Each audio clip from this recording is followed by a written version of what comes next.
another star is born.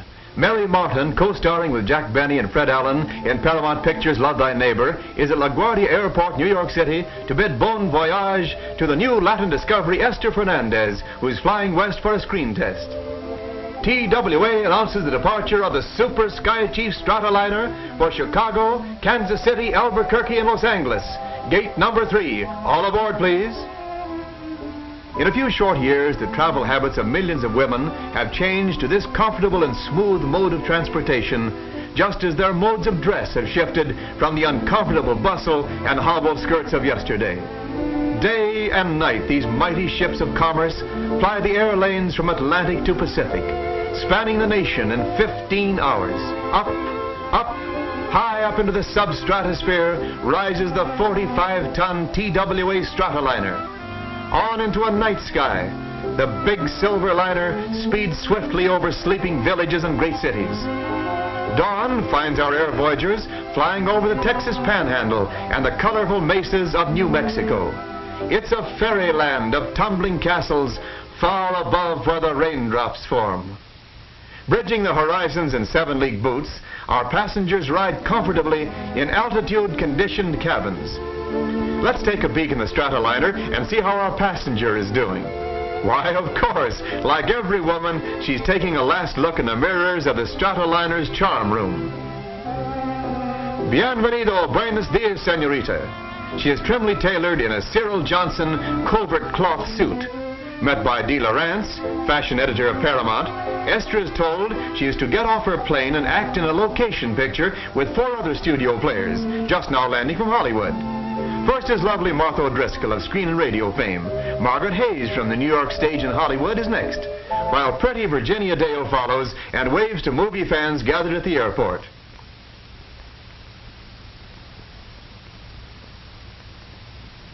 Take notice of the smart airplane luggage that the air passengers are using. It's Halliburton luggage, especially travel tested by TWA for air passengers. Metal alloys make for light weight and durability. As the baggage is unloaded, we hear a rhythmic chant. A group of Pueblo Indians who are to appear with Esther in the screen test beat out a buffalo dance, while a bronzed young brave stamps out the ancient hunting steps of the Navajos. His bow and arrow marks the cadence as he flourishes them in the dance.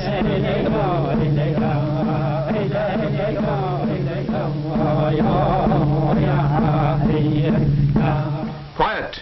Action! Camera! You are now seeing the color screen test of Esther made through the lens of the studio camera. Esther, changed into ceremonial garb, now makes her first bid for fame in Hollywood. Good luck, Esther.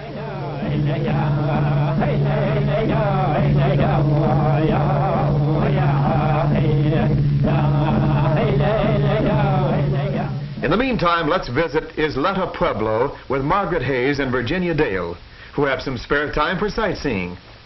Virginia wears a desert blue reefer coat cut in the casual style. Margaret's adobe tan top coat, tossed carelessly over her shoulder, blends with the crumbling adobe ruins. 1 little, 2 little, 3 little Indian girls. Perhaps your garments were inspired by the rich colorings worn by these Indian women. Margaret next meets Louise Abeta, pretty Indian girl who has written a children's book illustrated beautifully by an Indian artist friend.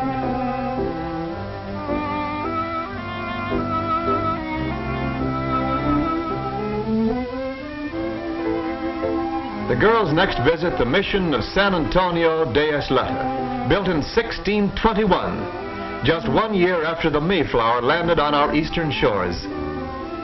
Here in the faith brought them by Coronado in 1620, the Pueblo Indians reverently worship the God of the white man.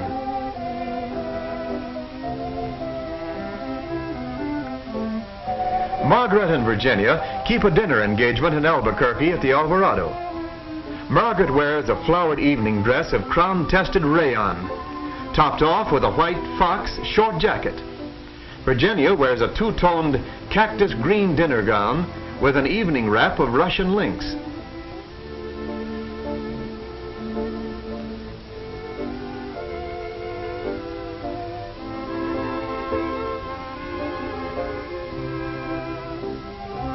Two other charmingly dressed girls wait in the lobby. This is a stunning burgundy leaf evening dress with a white background of crown-tested rayon. The gray silver fox jacket is worn casually. Here is a brilliant plaid dinner dress with a tight-fitting jacket and with a knotted scarf worn around the shoulders. Note how pockets are outlined in the same jersey material as the skirt. The four Paramount girls and Miss Lawrence were given a big surprise. The studio gave them a week's vacation, so here they are in a Stratoliner flying to Phoenix, Arizona. TWA planes bring new speed, new service to all America. Indispensable in peace, invaluable in war. City of Acoma, oldest continuously inhabited city in the United States, is perched high on a mesa. Huts of adobe huddle in protection against the elements.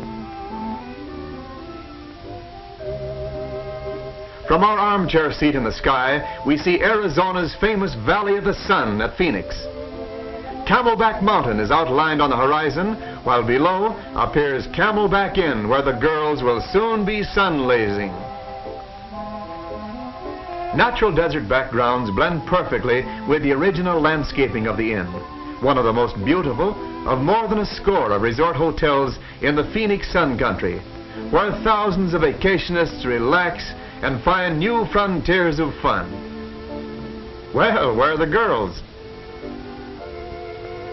Yippee, ride 'em, cowboy! Could one of our girls be in that station wagon? Why, it's Virginia in frontier costume. The ranch foreman gives her a hearty Western welcome. How about a breakfast ride tomorrow, says he. It's a date, says she. Margaret and Esther explore the grounds in their dresses of Celanese rayon. Esther's jersey casual dress of two-tone desert sand is nicely balanced with embroidered pockets.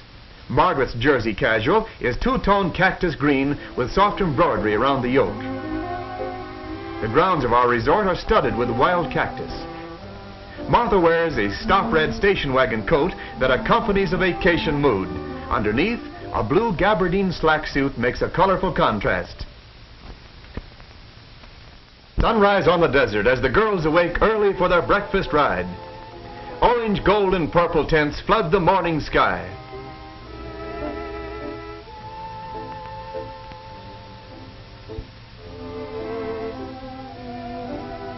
In frontier pants, Western high-heeled boots, and 10-gallon Stetson hats, the breakfast party keeps an appointment with Romy, ranch foreman, who has the horses saddled and raring to go.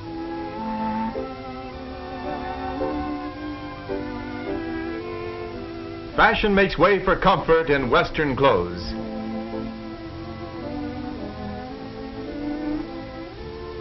A brisk ride across the desert and a fire is quickly built. Can't you just taste those eggs and bacon and coffee? Just the dish for a Western appetite. Grub's ready, folks. Come and get it.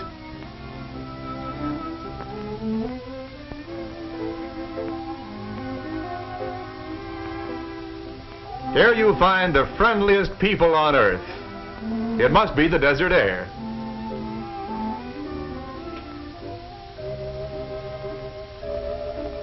Sunlasing at the pool follows the breakfast ride. Martha lounges in the patriotic colors of red, white, and blue. Her crisscross bodice tops a full skirt with a shirred matlatex waistband.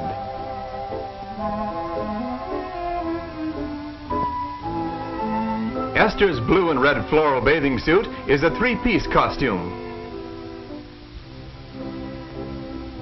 Virginia, with the red, white, and blue dressmaker play suit, just as fashionable for a dip in the pool. Margaret's patio slack suit is thoroughly American and typical of colorful resort wear. Styled in jersey, the ensemble features the long torso and shirred fullness inset in the slacks. The boys have comfort too in Palm Beach clothes, which provide a wardrobe that meets every occasion. Sports are varied at Camelback, and we next find our vacationers playing the old shipboard game of shuffleboard. Virginia scores with a cotton daisy pattern play dress, and I might add, with a well-placed shot. Pinafore ruffles form sleeves for Virginia's frock. Did you notice Margaret cast aside that wraparound skirt? Now she wears only the matching swimsuit in blue and white, shirred and elasticized in the new process called matlatex. Approaching, we see the long-skirted version of the daisy pattern dress with pinafore ruffled sleeves. Martha is wearing a stunning cabana dress of cotton. Esther's Latin loveliness is apparent here in a striking Aztec print with peasant blouse of flattering fullness and bare midriff. This costume clearly shows the good neighbor diplomacy that has influenced North American fashions for the year 1941. As Martha and Virginia stroll away, the shuffleboard game goes merrily on.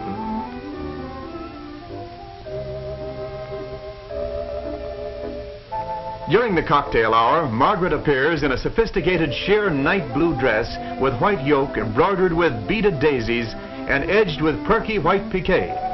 Appropriate for the cocktail hour is the double-breasted Palm Beach jacket and gray-blue trousers.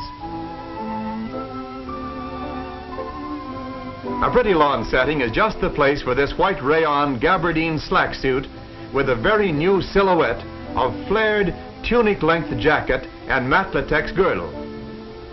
Topping the costume is an attractive turban of white coin dots on a lime background. Striped sandals complete the ensemble. Notice the Palm Beach suit in new tallow and white. Thinking of a game of tennis, Margaret? Virginia joins the group looking for a tennis partner. She's smartly attired in a two-piece white gabardine playsuit with detachable skirt and matching shoes. When the skirt is removed, Virginia and Margaret discover their shirred elastic waistbands of matlatex are identical and exceptionally comfortable for attractive sportswear. Tennis game over, Virginia changes into a sun outfit of bloused white cotton briefer with bare midriff, striped hand-woven cotton skirt, and full panel inset. This charming cabana dress has a Tahitian print design. Her briefer has a double tie in front and the midriff is bare. Margaret sees the long twilight shadows of Camelback Mountain creeping across the desert floor to the emerald pool below. She suggests a dip, so here we are. And we have two girls sharing a four-piece jersey Tahitian floral costume. One has the swimming combination of brief bra and sarong draped skirt. A sunburst suit of matlatex, elastic and snug, clings to the figure and makes for a slenderizing effect. Ideal for a shopping trip is this attractive bolero costume of cartwheel print and Miami crepe, with blouse and lapel facings in monotone shade. Stepping briskly down the walk comes Virginia in a print dress of toast and precious blue with a hip-length woolen jacket of matching toast. Pleated collars and cuffs are a completing trim.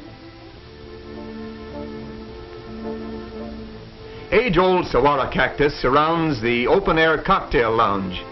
Here we have a patriotic dress complete with chevrons, evidencing the military influence in 1941 fashions. This cocktail dress features a newly draped separate skirt and a matching bolero jacket. Again, the military dress, but this time with a street-length skirt. It's set off with a self-material red belt.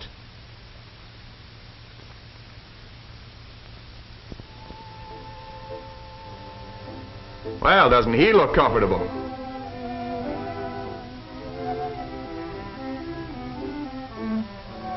Again, our designers have gone south of the border in obtaining the motif for a cotton embroidered dress copied from the Polero native costume of Panama.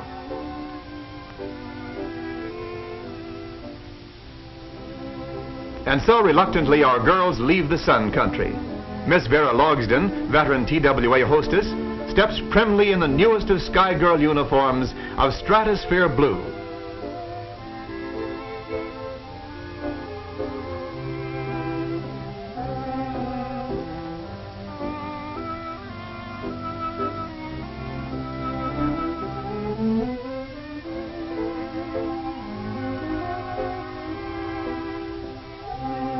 Now off to the most scenic flight in all the world, the air trip over the Grand Canyon of the Arizona, Lake Mead, and Boulder Dam. Our first impressive air view en route to the Grand Canyon is San Francisco Peaks, where Mother Earth stands on her tiptoes, greeting the heavens with a mantle of snow. We approach Meteor Crater, where a giant fist has smashed into the Earth's crust, leaving a hole a mile wide. Martha O'Driscoll sees tremendous vistas, inspiring views. Doggone it, where are the adjectives to describe the magnificent Grand Canyon? Flying on west over the Colorado River, a huge slab of dazzling white concrete between two narrow canyon walls becomes Boulder Dam, greatest engineering achievement of man. Lake Mead extends way back 100 miles behind the dam. More Americans visit this 3,000 square mile Boulder Dam area near Las Vegas, Nevada, than any other national park in the United States.